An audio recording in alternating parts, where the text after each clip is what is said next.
Hello friends, welcome to yet another episode of chapati shot. और ये जो एक पहला हमारा T20 कल खत्म हुआ इंडिया इंग्लैंड का, थोड़ा डिसअपॉइंटिंग था। पर फिर भी मैच तो अच्छा ही हुआ, मतलब इंटरेस्टिंग मैच था। एंड उसका थोड़ा एक रिव्यू कर लेते हैं। Before that let me welcome our guests Mithun Manhas and V Aravind to the show. Thanks once again gentlemen for making the time to be here on the show. Thank you, Ashwin. The pleasure is all mine. Thank you, Ashwin. Hi, Mithun. अच्छा, let's discuss कि कल हुआ क्या। वैसे match में किसी ने expect तो किया नहीं था, आफ्टर सच अ रिसाउंडिंग टेस्ट सीरीज विन हमने एक्सपेक्ट तो किया नहीं था कैसे होगा। पर मिथुन, आप बताइए कि आपका क्या है, मतलब overall review of the game. I think excellent on part of England the way they played the game. I think especially the fast bowlers, जिस तरह से और जिस इंटेंसिटी से उन्होंने ये बॉल डाला है, बहुत काबिले तारीफ है। और मेरे ख्याल से कहीं भी हमारे जो बैट्समैन है उनको हिलने का मौका नहीं दिया। मारने तो बहुत दूर की बात है, कहीं भी वो सेटल नहीं हुए और ऐसा नहीं लगा कि हम किसी भी टाइम गेम के कंट्रोल में है या we are able to control the bowlers. I think और उसके साथ जो आदिल ऋषि ने स्पेल डाला है, फैंटास्टिक। मेरे ख्याल से जो एक प्रॉपर T20 की टीम होती है उस तरीके से जो परफॉर्मेंस इंग्लैंड ने दी है, मेरे ख्याल से बहुत काबिले तारीफ है। और जिस तरह से उन्होंने कमबैक किया है पहले गेम में, मेरे ख्याल से India is on the back. और इंडिया की बॉलिंग के बारे में अगर कहना हो तो इंडियन की बॉलिंग जो है वो स्पिनर्स हैवी है, तो कहीं ना कहीं विकेट थोड़ा सा हेल्पफुल चाहिए, थोड़ा सा स्लो हो, जहां स्पिनर्स थोड़ा स्पिन कर सकें। जैसे ही विकेट इस तरह का मिलेगा तो इंडिया को एडवांटेज रहेगी और इंडियन के बल्लेबाजों को भी काफी एडवांटेज। बहुत बढ़िया। अरविंद, आपके क्या ख्याल है? आई थिंक जो पहला मैच था आई थिंक 2020 का, तो इसलिए मुझे ऐसा लग रहा है कि थोड़ा सा कि ये इंडियन बैट्समैन जो है वो विकेट पे थोड़ा सा इनिशियली एडजस्ट नहीं कर पाए थे। दैट्स द रीजन वो 20 पे 3 जो शुरू में आउट हो गए थे। सो आई एम श्योर आज एक दिन का जो ब्रेक मिला है, they will reassess and they will come back strongly. And as far as bowling is concerned, India की जो बॉलिंग की आप अगर बात करें तो देखिए, जब इतना कम टोटल होता है ना, तो opponent teams they play fearless shots. तो उसमें क्या होता है, बॉलिंग और थोड़ी सी हमें लगती है कि यार बॉलिंग ठीक कर नहीं रहे, बट एक्चुअली होता है यही है, जब लो स्कोरिंग होता है तो उसमें बैट्समैन थोड़ा ज्यादा हावी होता है ओपोनेंट टीम का। सो ठीक है, Indians had a bad day. It's not that it was not a good team, they had a bad day, they should forget it and I am sure कल एक it will be a fresh start. Okay, अच्छा Mithun, let's analyse the batting. Let's start with India, जिन्होंने पहले batting करी। तो आपके हिसाब से क्या था क्या नहीं था? पहले 5 बैट्समैन में सिर्फ 5वां बैट्समैन 100 की स्ट्राइक रेट पे खेला, बाकी सब कुडंट मैनेज। मेरे लिए सबसे पहले मैं बात करूंगा रोहित शर्मा की। बड़ा सरप्राइज ओमिशन था। आई डोंट नो व्हाट वो वेदर वो फिट है कि नहीं है, और probably whether they are going in for a rotation policy. I am not too sure about that, but मैं ये चाहूंगा कि रोहित शर्मा जरूर खेलें, क्योंकि जिस तरीके के वो बल्लेबाज हैं, अगर वो स्टार्ट देते हैं इंडियन टीम को तो ऑपोजिशन हमेशा से बैकफुट होती है, बैकफुट पे रहती है। और जिस तरीके की गेंदबाजी कल इंग्लैंड टीम ने करी है, मेरे ख्याल से रोहित शर्मा को जरूर खिलाना चाहिए। क्वालिटी प्लेयर है, और जिस लेंथ पे गेंदबाजी करी है इंग्लैंड के बॉलर्स ने, वो परफेक्ट लेंथ है जो रोहित शर्मा के शॉट्स खेलने के लिए सूट करती है। तो I think he is a must in this team. May be Indian will I think पूरी टीम में से मैं सिर्फ एक स्पिनर को कम करना चाहूंगा, डिपेंडिंग कि वो कौन होगा। But I would definitely add Rohit Sharma and probably KL Rahul एक 3 नंबर पे आ सकते हैं, रोहित और क्या विराट कोहली 4 पे। So the batting is also long, plus क्या कहते हैं, जो बॉलिंग है वो भी कंप्लीट है। और आप इंग्लैंड के जो बॉलिंग अटैक है, जिस तरीके से वो गेंदबाजी डाल रहे हैं, जो प्रॉपर क्वालिटी बॉलर्स है 140 प्लस स्पीड से गेंदबाजी कर रहे हैं, और आदिल रशीद उसको टैकल करने के लिए रोहित शर्मा का खेलना बहुत जरूरी है। और एक कंफर्ट भी मिलेगा पूरी इंडियन टीम बैटिंग लाइनअप को अगर ये ऐसा करते हैं।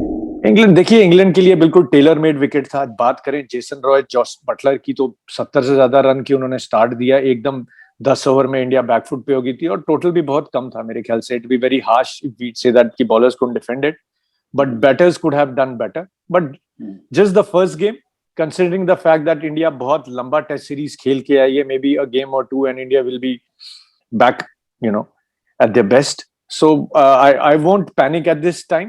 But जो ये सीरीज होने वाली है, मैं जरूर बोलूंगा बहुत मजा आने वाला है ये सीरीज देख के, ना सिर्फ T20 की बल्कि वनडे की। बिल्कुल। बिल्कुल। अरविंद, आपके क्या ख्याल है on what Mithun has said, technically batting overall? Exactly, बिल्कुल मिथुन ने सही बोला कि ये जिस लेंथ पे इंग्लिश बॉलर्स ने कल बॉल डाली थी, जो रोहित शर्मा की जो शैली है खेलने की, वो परफेक्ट है। वो जो कट एंड पुल वाले जो प्लेयर हैं, मेरे ख्याल से एक ऋषभ पंत हैं जो दूसरे प्लेयर हैं जो बहुत विद ईज जो कट पुल मारते हैं। So I am sure that whatever might be the reason, I am sure that Rohit might be playing the next match. So otherwise, जैसे मैंने बोला था, otherwise we have a long batting. So it was one off match and nothing to worry because I'm sure they will come back strongly. And England? England का I think इतना उनकी batting total was मेरे ख्याल से काफी कम था। और मेरे ख्याल से जो बॉलिंग थी, जो इंडियंस की जो बॉलिंग थी, वो आई थिंक थोड़ा सा फास्ट बॉलिंग में मैं बाद में बताऊंगा कि क्या क्या हुआ था। बट वो जब इतना कम स्कोर होता है, even on good deliveries they were scoring runs because of the pressure was not there. Otherwise Jason Roy, आपको पता है कि उनके लिए परफेक्ट, वो कट एंड पुल, जैसे हमारे रोहित शर्मा का हमारे जिस मोल्ड के हैं वैसी बैटिंग करते हैं, उनके लिए वो परफेक्ट स्पीड और परफेक्ट बाउंस था उनके लिए। सो उन्होंने पूरा कैपिटलाइज किया उस पर जो उन्होंने बैटिंग की। तो आप कह रहे हैं कि because it was a low scoring game, like Mithun also said, you can't really analyze England's batting or India's bowling that much till such time that they're given enough time to prove themselves. Yeah, that's true. तो अरविंद, अभी आप bowling के बारे में बताएं। Let's start with England, who bowled first. Analyze their bowling and then India's bowling. कि what you think went right, what you think went wrong? I think England के point of view से तो उनका तो बहुत ही मेरे ख्याल से क्लिनिकल था। मतलब बिल्कुल उन्होंने बड़ी अच्छी, टू स्टार्ट विद उनकी कैप्टेंसी, मेरे उनके जो बॉलर्स को उन्होंने सबको रोटेशन में रखा। And he had the luxury of five fast bowlers. Adil Rashid थे, बाकी तो 5 बॉलर्स के साथ थे उनके।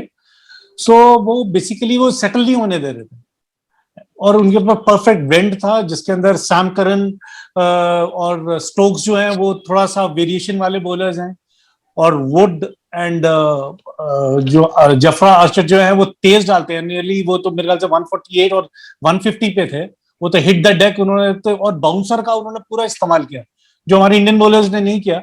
Probably you can say that even the pace and bounce वो एक अलग वो है कि वो इंग्लैंड के जो बॉलर्स हैं जो दोनों तेज हैं ऑफ द विकेट, और उन्होंने बाउंसर का पूरा इस्तेमाल किया। तो एवरीथिंग वेंट इन मतलब अकॉर्डिंग टू प्लान। और आदिल का the best part was that उन्होंने मेरे ख्याल से पहला ही ओवर डाला था and he was getting turn. ये बड़ी एक अच्छी बात थी उनके लिए, जो मेरे ख्याल से वो काफी उन्होंने, that's why he was the most economical in their bowling attack. And where it comes to India's bowling, I wanted to ask you before you tell us about India's bowling कि इंडिया ने एक over डलवाया अक्षर से, अगला ही over मतलब of course अक्षरन Bhubaneswar, अगला ही over वो चहल आ गए। तो मतलब किसी भी बॉलर को 2 ओवर तो चाहिए एक रिदम में आने के लिए, या आपको लगता है कि ठीक किया कि एक ओवर करा के एक ओवर का स्पेल? नहीं, देखिए एक ओवर तो कराना ठीक है, लेकिन बेसिकली मेरे ख्याल से अक्सर से की जगह मेरे ख्याल से शुरू में चहल को करवाना था, लेग स्पिनर को, क्योंकि लेग स्पिनर्स का क्या होता है कि टॉप स्पिन ज्यादा होता है, ball they get more bounce. और आपको पता है 2020 में लेग स्पिनर्स, बेसिकली 2020 क्रिकेट ने लेग स्पिनर्स को वापस एक लाइफ दी है। नहीं तो बीच में लेग स्पिनर्स को हमने देखा था कि डोमेस्टिक क्रिकेट में खिलाते ही नहीं थे, ये रन ज्यादा देते हैं, बट लेग स्पिनर्स वो रन देते हैं बट वो विकेट ब्रेक थ्रू भी दिलाते हैं। और इस 2020 में हमने देखा हर even in IPL we saw every team has a leg spinner. So मेरे ख्याल से मुझे लगता है कि पहला जो शुरू उनको चहल से करवाना चाहिए था, बिकॉज जेसन रॉय का एक राय है कि वो लेग स्पिन पे काफी बार पहले आउट हो चुके हैं। हमने उनको आईपीएल में भी देखा था या इंग्लैंड के लिए जब वो खेलते हैं। सो ठीक है, first match was there, because आपको पता है कि अक्षर पटेल का इतना ही was not getting that bite, और शुरू में हमें वो विकेट्स के लिए ही जाना था, 126 या इनको डिपेंड करना तो you have to get wickets. So from that point of view it is there. And as far as अगर rest of Indian bowling attack के बारे में बात करें तो मेरे ख्याल से भुवनेश्वर कुमार का ना जो अभी लास्ट ईयर से मैं देख रहा हूँ कि जो उनकी जो स्ट्रेंथ थी एक जमाने में, दैट एक्सीलेंट प्रेजेंटेशन ऑफ सीम, वो जो उनकी जो रिलीज थी वो मिस कर रहे हैं अभी। वो जो थी उनकी, पहले हम काफी एनालाइज करते थे कि आउट ऑफ द 6 बॉल्स वो 4 बॉल सीम पे उनकी वो लैंड होती थी उनकी, बहुत that was his strength, beat swinging their end of the wicket. But अभी क्या हो रहा है कि ये पिछले आईपीएल में भी जो थोड़ा सा खेले थे वो इंजरी से पहले, और अभी जो कल भी देखा था, वो उनका बॉल जो उनकी स्ट्रेंथ है दैट्स मूविंग द बॉल, वो हो नहीं रहा, उनका बॉल स्विंग नहीं कर रहा है, एंड उनका जो वॉबल कर रहा है बॉल जब जब हम सीम देख रहे हैं. So I think this some problem is there. I am sure वो एक दिन का रेस्ट मिला तो ट्राई टू सपोर्ट स्टाफ उनको हेल्प कर रहा होगा, तो बिकॉज उनकी स्ट्रेंथ ही है कि he moves the ball, he gets early wickets. और बाकी तो मेरे ख्याल से ठीक था. I think Washington Sundar bowled well, late लाए थे उनको, मेरे ख्याल से और थोड़ा सा पहले ला सकते थे उनको, बट स्टिल इतना कम स्कोर था. मेरे ख्याल से कप्तान के दिमाग में काफी प्लानिंग चल रही होगी, but it's one of matches. I am sure ये the same team will play. The bowling में तो मेरे ख्याल से ज्यादा कुछ फर्क होगा, चेंज करेंगे. ओके, मिथुन आपको क्या लगता है बॉलिंग एनालिसिस दोनों टीमों की? मेरे ख्याल से इंग्लैंड जब पहले बॉलिंग कर रहा था तो मुझे ऐसा लगा कि विकेट थोड़ा सा हल्का सा डैम्प है, क्योंकि जिस तरह के इंडियन बैट्समैनों के ग्लव्स पे गेंद लगा 2-3 बारी, ऑब्वियसली वो थोड़े तेज भी हैं और बाउंस ज्यादा भी है, लेकिन फिर भी कहीं ना कहीं थोड़ा सा पेस में वेरिएशन था. इवन जब विराट कोहली आउट हुए हैं राशिद पे, तो तब भी वो उतना प्रॉपर जजमेंट नहीं था. तो ये तभी होता है जब विकेट थोड़ा सा गीला हो या थोड़ा सा उसमें मॉइस्चर हो, तभी ये सब होता है कि स्पिन भी मिले और बाइट भी मिले, मेरे ख्याल से दोपहर में. और by the time Indian team जब गेंदबाजी करने आई थी तो हमेशा से कैच 22 सिचुएशन थी. India were looking to get wickets, so probably that was one reason. मेरे ख्याल से वो जल्दी जल्दी रोटेट कर रहे थे, विकेट भी बेटर हो गया था, और वो नहीं चाहते थे कि ऑपोजिशन मतलब कि एक बॉलर को टारगेट करें सर्कल के अंदर. तो just to probably to take wickets and put pressure on the opposition, this was there. This is my take. Okay, अभी जो कि आप कह रहे थे, विकेट की बात कर रहे थे, टॉस काफी क्या कहते हैं महत्वपूर्ण रहेगा इस सीरीज में, आई थिंक. हालांकि T20 में टॉस इतना फर्क पड़ता है नहीं पड़ता, you guys know better, but the point is toss जीत के क्या करना चाहिए अगले मैच में, Mithun? Well, it all depends on the wicket basically. अब ये देखना है कि दूसरे मैच में ये जो क्रिकेटर हैं ये किस तरह की विकेट देंगे. अगर हल्का सा ग्रीन है या मॉइस्चर नहीं है उसमें और बिल्कुल अच्छा है तो then we should bat. That's okay. Depending कि बाद में ड्यू आता नहीं आता, all these factors will come into play. So you have to assess the wicket properly, क्या conditions, and then take a call. Okay, Arvind आपको क्या लगता है?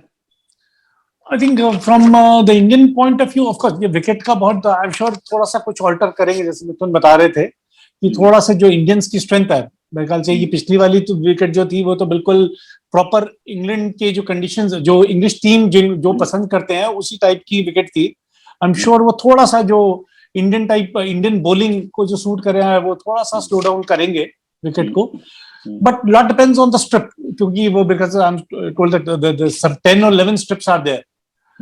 Otherwise, the toss will be vital from England point of view, I think they should bowl first. उनकी strength वही है, वो कुछ विकेट जैसा भी हो, they have to bowl first and chase. It will be better for them. जैसे हमारे होटल्स में ना जाके एक वेलकम ड्रिंक मिलता है जाते ही, मेरे ख्याल से ये पहला T20 वो वेलकम ड्रिंक था इंग्लैंड के लिए. उसके आगे जो होगा देखी जाएगी. मीनवाइल अरविंद, आप जरा हमें बताएं आपका चपाती कंबाइंड 11 क्या होगा इस अगले मैच के लिए, सेकंड T20 के लिए? I think my okay, I'll read it down. Actually, it's very tough because England की टीम ने जैसा वन साइडेड हराया था, उस परफॉर्मेंस से मैंने जेसन रॉय को रखा है, KL Rahul, Virat Kohli, Morgan, Rishabh Pant, he will be wicket keeping, Ben Stokes, Washington Sundar, Chahal, Jafra Archer, Jordan, and Bhuvaneshwar Kumar. Okay, you're still playing Bhuvaneshwar, I see. Yeah, that's still, I think. Okay, and it's one of matches. Okay, and the captain I presume is Virat Kohli or somebody else? Nobody else. It's only Virat. I think the captain, wicket keeper, and अपना क्या नाम है इसका, Washington Sundar, are the three guys who walk into any team right now in the world. Yeah, I think that's very there. Anyway, gentlemen, thank you so much. It's been an interesting insight into the first T20 and preview of the second one. अभी हम वापस आएंगे तीसरे T20 के लिए. Meanwhile, let's hope we get to watch a cracker of a match like Ravi Shastri. Absolutely. All right, ठीक है. Okay, cheers. Thank you so much. Thank you so much, guys.